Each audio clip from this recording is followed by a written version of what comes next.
Mjek dhe stafi shëndetësor i qendrës shëndetësore Mamurras u mblodhën këtë hënë pranë institucionit ku punojnë për të dhënë një deklaratë publike lidhur me ngjarjen e ndodhur disa ditë më parë në fushën Mamurras. Ngjarja lidhet me hetimin e nisur në mjekës Anila Dheshi pas vdekjes së 85 vjeçare.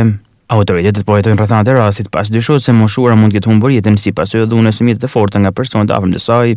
Në kuadër të hetimeve po verifikohet dokumentacioni mjekësor i plotësuar pas ngjarjes. Në emër të bluzës të bardha foli mjeku Ardian Doçi, i cili kërkoi që çështja të trajtohet me profesionalizëm dhe pa parajgjykime deri në përfundimin e hetimeve.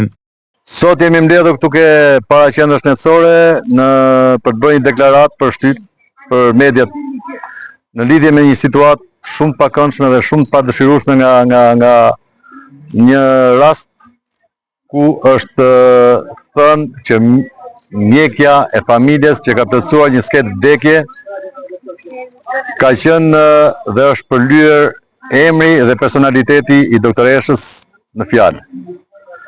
Në një rast konkret, kur bëhet fjalë për një rast vdekje, për plotësimin e një skete vdekje, bëhet fjalë domosdoshmë që aty gjithmonë shihet historiku i sëmundjes.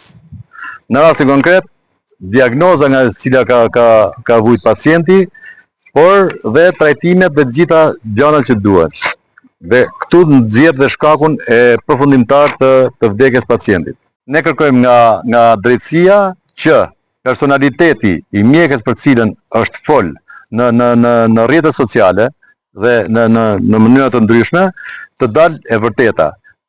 Dhe kërkojmë që mos përlyhet fare jo mjekja, po asnjë nga ne në ndihmën që i japim këtij komuniteti në çdo lloj shërbimi, në çdo lloj.